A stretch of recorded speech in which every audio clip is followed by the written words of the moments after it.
കൃഷ്ണ ഗുരുവായൂരപ്പ എല്ലാവർക്കും നമസ്കാരം.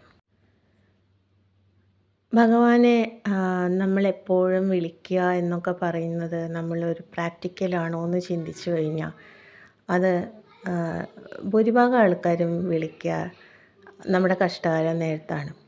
അല്ലാത്തവർ നല്ല കാലമുള്ള സമയത്ത് വിളിക്കുന്നവരുണ്ട്. അതായത് എന്നും കൺസിസ്റ്റൻ്റായി വിളിക്കുന്നവരുണ്ട്. അതേസമയം കൂടുതൽ ആൾക്കാരും നല്ല കാലമൊക്കെ അടിച്ചു പൊളിച്ച് അവസാനം കഷ്ടകാല സമയത്ത് എന്തെങ്കിലും ഒരു പോംവഴി എന്നുള്ള നിലയ്ക്ക് ഇതിൽ നിന്ന് രക്ഷപ്പെടാൻ വേറൊരു ശക്തിയെ ആശ്രയിക്കേണ്ടി വരും എന്ന് വരുമ്പോഴാണ് ഭഗവാനെ വിളിക്കുക. അതായത് നമ്മൾ അവസാന ഒരു എന്താ പറയുക, അവസാനമായിട്ട് നമുക്ക് ആശ്രയിക്കാവുന്നത് ഭഗവാനെയാണെന്ന് വരുമ്പോൾ ആ സമയത്ത് മാത്രം ഭഗവാനെ വിളിക്കുന്നവരുണ്ട്. വേറൊരു തുണ ഇനി ഉണ്ടാവില്ല എന്ന് ഉറപ്പാവുമ്പോൾ അങ്ങനെയും വിളിക്കുന്നവരുണ്ട്. എന്നെ സംബന്ധിച്ച് എൻ്റെ ചെറുപ്പത്തിൽ തന്നെ എനിക്ക് 19 വർഷം ശനിദശയായിരുന്നു. ശനിദശ അറിയാലോ, തീർച്ചയായും വളരെ മോശം കാലഘട്ടമായിരുന്നു. അത് കഴിഞ്ഞിട്ട് വന്നത് ഏഴരശനിയാണ്. ഏഴരശനി, ഈ ശനിദശ 19 വർഷം കഴിഞ്ഞ് ഏഴരശനി വന്നതോടുകൂടി ഏഴരശനി 7.5 വർഷം, അതും വളരെ മോശം സമയത്തിൽ കൂടെയാണ് കടന്നു പോയത്. ഇങ്ങനെ 10, 26 ഇങ്ങനെ വർഷങ്ങളൊക്കെ കഴിഞ്ഞു പോയി. പിന്നീട് വന്നപ്പോഴാണ് നല്ലൊരു സമയം എന്ന് പറയുന്നത് അപ്പോഴും അത്ര നല്ലതല്ല എന്ന് എനിക്ക് തോന്നാറുണ്ട്. അപ്പോൾ അതും മോശം സമയമായിട്ടാണ് എനിക്ക് ഫീൽ ചെയ്തിട്ടുള്ളത്. അതായത് എത്ര നല്ല സമയം കിട്ടിയാലും മോശം എന്ന് പറയുന്നത്. പക്ഷേ ഞാനിത് പറഞ്ഞു വരുന്നതെന്ന് വെച്ചാൽ തുടക്കത്തിൽ, അതായത് എൻ്റെ ജീവിതത്തിൻ്റെ തുടക്കത്തിൽ തന്നെ 26 വർഷത്തോളം വളരെ മോശം സമയമായിരുന്നു. അതുകൊണ്ട് ഈ മോശം സമയം തുടക്കത്തിലേ കിട്ടിയ കാരണം എനിക്ക് ആദ്യം ഇത്രയും തുടങ്ങിയ 26 വർഷത്തോളം എനിക്ക് ഭഗവാൻ മാത്രമേ ആശ്രയമുള്ളൂ എന്നുള്ളത് എനിക്ക് തോന്നിയിട്ടുണ്ട്. അതായത് ജീവിതത്തിൻ്റെ തുടക്കത്തിലെ തന്നെ ഭഗവാനെ വിളിച്ച് തുടങ്ങാനുള്ള ഒരു ഗൈഡൻസ് എനിക്ക് കിട്ടിയത് അത് അത്രയും ചെറുപ്പത്തിൽ നമ്മൾ ബുദ്ധിമുട്ടുകളും ദുരിതങ്ങളും വരുമ്പോഴാണ് ശരിക്കും വിളിക്കുക. ചിലർ വളരെ കഷ്ടപ്പാട് ഉണ്ടായിട്ട് ഭഗവാനെ തിരിച്ചറിയാതെ പോകുന്ന ആൾക്കാർ അപൂർവമാണ്. എന്നാൽ വളരെ വൈകിട്ട് മധ്യവയസ്സിൽ അല്ലെങ്കിൽ അങ്ങനെയൊക്കെ ഭഗവാന്റെ അതായത് കഷ്ടപ്പാടോട് വന്നു തുടങ്ങുന്ന സമയത്ത് എപ്പോഴും മനുഷ്യരുടെ അവസ്ഥ ശരിയല്ല. അപ്പോൾ ജാതകപ്രകാരവും ഭഗവാനായിട്ടൊരു ബന്ധമുണ്ട്. അതായത് ശനി എന്ന് പറയുന്നത് ഒരു ആത്മീയതയുള്ള ഒരു ഗ്രഹമാണ്. അതായത് എന്നെ സംബന്ധിച്ച് ഞാൻ ഭഗവാനെ പറ്റി ചിന്തിച്ചു തുടങ്ങിയത് ശനിദശയിലാണ്. അതെന്തുകൊണ്ടാണെന്ന് വെച്ചാൽ ശനി ആത്മീയമായ ഗ്രഹമുള്ള കാരണം ഭഗവാനിലേക്ക് അടുപ്പിക്കുന്ന ഒരു നിഗൂഢ ശക്തിയാണ് ശനി നമ്മളിൽ വർക്ക് ചെയ്യിക്കുക. അതായത് നിഗൂഢമായൊരു ഗ്രഹമാണ് ശനി. അപ്പോൾ ഈ ശനിദശ ഈ സമയത്തൊക്കെ പ്രധാനമായിട്ടും ഭഗവാനിലേക്ക് അടുക്കാനുള്ള സാധ്യത വളരെ, നമ്മൾ സ്പിരിച്വലി ഇവോൾവ് ചെയ്യുന്നൊരു സമയമാണ്.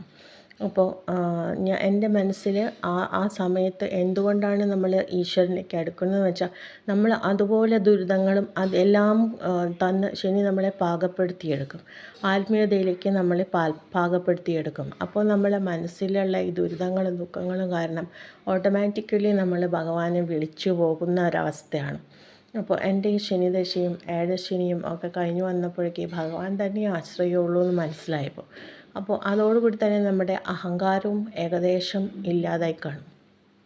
അതായത് ഞാനാണ് വലുത് എന്നുള്ള അഹങ്കാരം, മിണ്ടുമ്പളിക്കുള്ള ദേഷ്യം, കോപം, ഇതൊക്കെ ഉണ്ടായിരുന്ന ആൾ തന്നെയാണ് ഞാനും. അപ്പോൾ അതൊക്കെ മാറി നമ്മൾ സാധാരണ മനുഷ്യരുടെ ലെവലിൽ, സാധാരണ മനുഷ്യർ തന്നെയാണ്, പക്ഷെ നമ്മൾ കുറച്ച് ഇരുത്തം വന്ന രീതിയിൽ നമ്മൾ പെരുമാറി തുടങ്ങും, അല്ലെങ്കിൽ നമ്മൾ ഇരുത്തം വന്ന് തുടങ്ങും.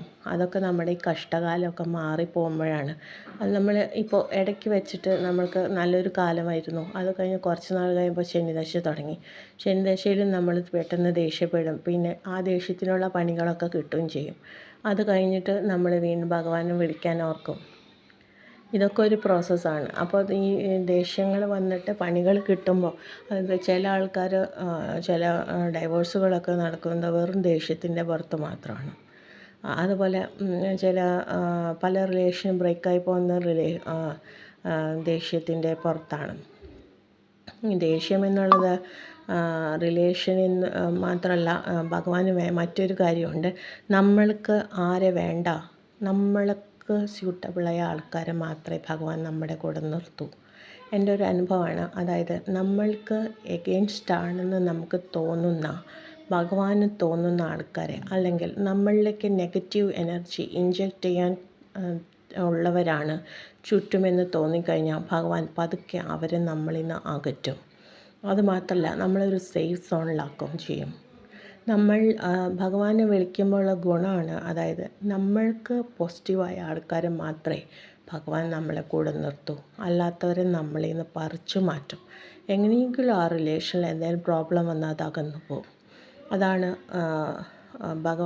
അതായത് ഭഗവാനെ വിളിക്കുമ്പോൾ ഒരു പ്രത്യേക മാറ്റമാണത്. അതായത് പലരും നമ്മൾ ചിലപ്പോൾ ചിന്തിക്കും, എന്നോടൊരു ഫാമിലി പറഞ്ഞിട്ടുണ്ട്, അവർ ഭഗവാനെ വിളിക്കുന്ന, അവർ കൃഷ്ണനെയാണ് അവരുടെ മോനായിട്ട് കണക്കാക്കുന്നത്. അവർക്ക് മക്കളില്ല. അപ്പോൾ അവർക്ക് മക്കളില്ലാത്ത കാരണം കൃഷ്ണനെ മാത്രമേ അപ്പോൾ അവർ പറയുന്നത് എന്താണെന്ന് വെച്ചിട്ടുണ്ടെങ്കിൽ കൃഷ്ണൻ മാത്രം മതി എന്നാണ് കൃഷ്ണൻ്റെ വിചാരം, വേറെ എല്ലാവരും ഞങ്ങളിൽ നിന്ന് അകറ്റി എന്നൊക്കെ അവർ പറയുന്നുണ്ട്. പക്ഷേ എനിക്കത് തോന്നുന്നില്ല. അവർക്ക് വേണ്ടാന്ന് വയ്ക്കുന്ന, അതായത് അവർക്ക് ആരൊക്കെ വേണ്ട അവരെയൊക്കെ കൃഷ്ണ അവരിൽ നിന്ന് അകറ്റി. അവർക്ക് എഗെയിൻസ്റ്റ് ആയിട്ടുള്ള ആൾക്കാരെയൊക്കെ കൃഷ്ണ അവരിൽ നിന്ന് അകറ്റി. അവർ കൃഷ്ണൻ്റെ സംരക്ഷണ വലയത്തിലാണെന്ന് എനിക്ക് തോന്നുന്നു. അതായത് നമ്മൾക്ക് സ്യൂട്ടബിളായിട്ടുള്ള ആരാണോ നമുക്ക് സ്യൂട്ടബിളായിട്ടുള്ളത് അവരെ മാത്രമേ ഭഗവാൻ നമ്മളോട് ചേർത്ത് നിർത്തൂ. പിന്നെ ഞാൻ, എൻ്റെ എന്നുള്ള ഇതൊക്കെ മാറി നമ്മുടെ, അല്ലെങ്കിൽ ഞങ്ങൾ ചെയ്തു, നമ്മുടെ ചെയ്തു. ഇപ്പോൾ നമ്മളൊരു വർക്ക് കംപ്ലീറ്റ് ചെയ്യാണ്, നമ്മളൊരു ഗ്രൂപ്പായിട്ടാണ് വർക്ക് കംപ്ലീറ്റ് ചെയ്യുന്നത്. ഇപ്പോൾ നമ്മൾ ഒരു ഗ്രൂപ്പിലേക്ക് വർക്ക് കംപ്ലീറ്റ് ചെയ്യുമ്പോൾ ഒരാൾ തന്നെ ക്രെഡിറ്റ് എടുക്കുന്ന ഒരു പ്രവണതയുണ്ട്. ഞാൻ ചെയ്തു, ഞാൻ പറഞ്ഞു, വേറൊരാൾ പറഞ്ഞു കൊടുത്തിട്ടോ എന്നാൽ ആൾ തന്നെ ക്രെഡിറ്റ് എടുക്കും, ഞാനാണ് ചെയ്തതെന്ന്. അവിടെ അഹംഭാവം അല്ലെങ്കിൽ ഞാനെന്ന ഭാവമാണ് കാണുന്നത്. എന്നാൽ ഒരാൾ പറഞ്ഞു തന്നത്, ആളാണ് എനിക്ക് ഇങ്ങനെ പറഞ്ഞു തന്നത്, അത് പ്രകാരമാണ് ഞാൻ ചെയ്തത്, ആൾ വളരെ നല്ല ഹെൽപ്പ് ചെയ്തു, ഇങ്ങനെയൊക്കെ മറ്റൊരാളെ പുകഴ്ത്തുകയല്ല, മുഖസ്തുതിയല്ല, എന്നാൽ നല്ല രീതിയിൽ മറ്റുള്ളവരെ കോപ്പറേഷൻ എടുത്ത് പറഞ്ഞിട്ട് ചെയ്യുന്ന, അവിടെ അഹംഭാവമില്ല, അവിടെ ഞാനെന്ന ഭാവമില്ല. അവിടെ നമ്മൾ അവരായിട്ട് സമരസപ്പെട്ടു പോയി. ഇത് രണ്ട് ഭാവങ്ങളാണ്. അതായത് ആദ്യം പറഞ്ഞത് ഒരു തമോ ഗുണമാണ്, വേറൊരാൾ പറഞ്ഞു കൊടുത്ത് ചെയ്തിട്ട് അത് എൻ്റെ നിന്ന് ക്രെഡിറ്റ് എടുക്കുന്നത് ഒരു തമോ ഗുണമാണ്, നെഗറ്റീവ് എനർജിയാണ് അവിടെ. അതായത് ഈ പറഞ്ഞു കൊടുത്ത ആൾക്ക് അത് നെഗറ്റീവ് എനർജി ഉണ്ടാക്കുന്നത്. അപ്പോൾ അവിടെ ആ റിലേഷൻ വർക്ക് ചെയ്യാൻ സാധ്യത കുറവാണ്. അതുപോലെ വേറൊരാൾ പറഞ്ഞു കൊടുത്തിട്ട് നമ്മൾ ചെറിയൊരു ഹെൽപ്പ് ചെയ്തിട്ടുണ്ടെങ്കിലും അതുതന്നെ നമ്മൾ മറ്റുള്ളവരോട് പറയുമ്പോൾ ആളെന്നെ ഹെൽപ്പ് ചെയ്തു, അതുകൊണ്ടാണ് എനിക്കിത് ചെയ്യാൻ പറ്റിയെന്ന് പറയുമ്പോൾ അവിടെ പോസിറ്റീവായിട്ടുള്ള ഒരു അപ്രോച്ചാണ് ഉണ്ടാകുന്നത്. അത് ശരിക്കും സാത്വികമാണ്. ഇങ്ങനെ സാത്വികമായ ഗുണങ്ങൾ എന്താണ്? അപ്പോൾ ഈ സാത്വിക ഗുണങ്ങളെ നമുക്ക് പെട്ടെന്ന് തമോ ഗുണങ്ങളെ, നെഗറ്റീവ് എനർജീനെ തിരിച്ചറിയാൻ പറ്റും. അത് ഭഗവാൻ നമ്മുടെ മനസ്സിൽ പെട്ടെന്ന് നമുക്ക് എനർജീനെ പെട്ടെന്ന് തിരിച്ചറിയാൻ പറ്റും. ഒരാൾ നമ്മളെപ്പോഴും ഡിസ്റ്റർബ്ഡ് ആയിരിക്കും ചിലരുടെ സംഭാഷണത്തിൽ, അല്ലെങ്കിൽ അങ്ങനെയൊക്കെയുള്ള സമയത്ത് നമ്മളെപ്പോഴും ഇങ്ങനെ നെഗറ്റീവ് മൈൻഡിലേക്ക് പോകും, മനസ്സ് കലുഷമായി പോകും. അങ്ങനെയുള്ള സമയത്തൊക്കെ നമ്മൾ തിരിച്ചറിയില്ല, നമ്മൾ അവിടെ എന്താണ്, നമ്മളിവിടെ ഒന്ന് പെട്ടുകിടക്കാണ്, ഇയാളുടെ വർത്തമാനമൊക്കെ കേൾക്കണം. പക്ഷേ ഭഗവാനെ വിളിച്ചു തുടങ്ങുമ്പോൾ എന്താണെന്ന് വെച്ചിട്ടുണ്ടെങ്കിൽ ഇവിടെ അധികകാലം നിർത്തില്ല. നമുക്ക് ആ റിലേഷൻ എങ്ങനെയെങ്കിലും ഭഗവാൻ കളഞ്ഞിട്ട് നല്ലൊരു റിലേഷനിലേക്ക് ഭഗവാൻ കൊണ്ടുപോകും. അത് റിലേഷൻ എന്ന് പറയുന്നത് ഉദ്ദേശിക്കുന്നത് ഒരു ഇതാണ്, അതായത് ഒരു ഏതെങ്കിലും തരം ഫ്രണ്ട്ഷിപ്പോ അല്ലെങ്കിൽ വർക്ക് റിലേഷനോ ഒക്കെയാണ് ഉദ്ദേശിക്കുന്നത്. പിന്നെ ജീവിതത്തിൽ നമുക്ക് ഹസ്ബൻഡിനെ തിരഞ്ഞെടുക്കുമ്പോൾ അങ്ങനെ ഒരു റിലേഷനല്ല ഞാൻ ഉദ്ദേശിച്ചത്. ഹസ്ബൻഡിനെ അല്ലെങ്കിൽ അങ്ങനെയൊക്കെ തിരഞ്ഞെടുക്കുന്ന സമയത്ത് ചിലപ്പോൾ ഭഗവാൻ നമ്മൾ കുറേ ഭഗവാനെ വിളിക്കുകയാണെങ്കിൽ നമ്മൾക്ക് നെഗറ്റീവായൊരു റിലേഷൻ, അല്ലെങ്കിൽ ഒരു ഹസ്ബൻഡിനെ അല്ലെങ്കിൽ ഒരു ഭർത്താവിനെ അല്ലെങ്കിൽ ഭാര്യയെ കിട്ടാതെ നല്ലൊരു ഭാര്യ അല്ലെങ്കിൽ നല്ലൊരു ഭർത്താവിനെ കിട്ടുന്ന രീതിയിൽ അതുപോലെ ഭഗവാൻ നമുക്കൊരു സെറ്റപ്പിലേക്ക് നമ്മുടെ ജീവിതം ആക്കിത്തരും. അങ്ങനെയൊക്കെ ഉള്ളത് ഓരോ അനുഭവങ്ങളാണ്. പിന്നെ സംഭവിക്കുന്നുണ്ട്, അതായത് അത്രയും പ്രാർത്ഥിച്ചു, ജീവിതം മുഴുവൻ പ്രാർത്ഥനയോട് കൂടി ചെറുപ്പം മുതലേ ഇരുന്നു. അത് കഴിഞ്ഞിട്ട് അവസാന കാലം എത്തിയപ്പോൾ ഒരു കല്യാണപ്രായം എത്തിയപ്പോൾ കിട്ടിയത് ഭയങ്കര ഒരു ക്രൂരനായ ഒരാളെയാണ്, അല്ലെങ്കിൽ ക്രൂരയായ ഒരു സ്ത്രീയാണ്. അല്ലെങ്കിൽ ഒരിക്കലും ഒത്തുപോകാനാകാത്ത ആൾക്കാരാണ്. അങ്ങനെ കിട്ടുന്നവരുണ്ട്. അത് മുജന്മ പാപം എന്നേ പറയേണ്ടുള്ളൂ. കാരണം വെച്ചാൽ അങ്ങനെ വരുന്നത്, അല്ലെങ്കിൽ പിന്നീടും നമ്മൾ ഭഗവാനെ എത്ര വിളിച്ചിട്ടും പിന്നെയും പിന്നെയും നമ്മൾ അനുഭവിക്കുകയാണെങ്കിൽ അത്രയധികം നമ്മുടെ പാപങ്ങൾ മുജന്മത്തെ കൂടി നിൽക്കുന്നുണ്ട്. പക്ഷേ എൻ്റെ ഒരു അനുഭവത്തിൽ പറയുകയാണ്, ഭഗവാനെ വിളിക്കുമ്പോൾ ഇതിൽ നിന്ന് നല്ല പ്രൊട്ടക്ഷൻ നമുക്ക് കിട്ടുന്നതാണ്, നല്ല മാറ്റങ്ങൾ നമുക്ക് ഫീൽ ചെയ്യുന്നതാണ്. അതായത് ഏതൊക്കെ വഴി തെറ്റാൻ സാധ്യതയുണ്ടോ അവിടെ നിന്നൊക്കെ പിടിച്ചുകൊണ്ട് വരികയും ആൾ തന്നെ നമ്മളെ നേർവഴിക്ക് എവിടേക്കൊക്കെ പോകുന്നുണ്ടോ അവിടെയൊക്കെ വഴികാട്ടിയായിട്ട് ആളുണ്ടാവും. ആൾ തന്നെ നമ്മളെ എല്ലാ ആപത്തിൽ നിന്നും രക്ഷിക്കും. ആൾ തന്നെ നമ്മളെ നമുക്കുള്ള വഴിയൊക്കെ തുറന്നിട്ട് തരും. നമുക്കിപ്പോൾ ഫിനാൻഷ്യലി ടൈറ്റാണെങ്കിൽ ഭഗവാനോട് പ്രാർത്ഥിച്ചു കഴിഞ്ഞാൽ എങ്ങനെയെങ്കിലും ആ വഴി ആൾ തുറന്നു തരും. ഇപ്പോൾ കടന്നു പോകാനുള്ള വഴി ആൾ ക്ലിയർ ആക്കി തരും.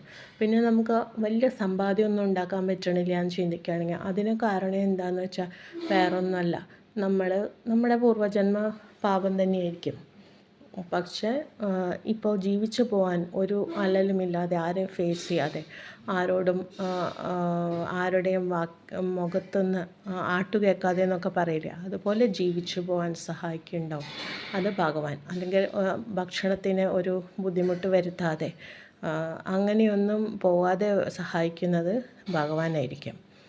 എത്ര കടമുണ്ട് അല്ലെങ്കിൽ എത്ര ബുദ്ധിമുട്ടുണ്ട് എന്നുണ്ടെങ്കിലും മുന്നോട്ട് പോകുന്നുണ്ടാവും, ഒരു പ്രശ്നമില്ലാതെ. അതൊക്കെ ഭഗവാനെ വിളിക്കുമ്പോൾ ഉണ്ടാവുന്ന മാറ്റങ്ങളാണ്.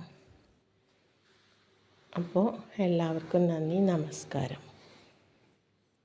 വീണ്ടും ഭഗവാനെ പറ്റി പറയാനായി വീണ്ടും ഒരു വീഡിയോകളുമായി ഞാൻ വരുന്നതായിരിക്കും.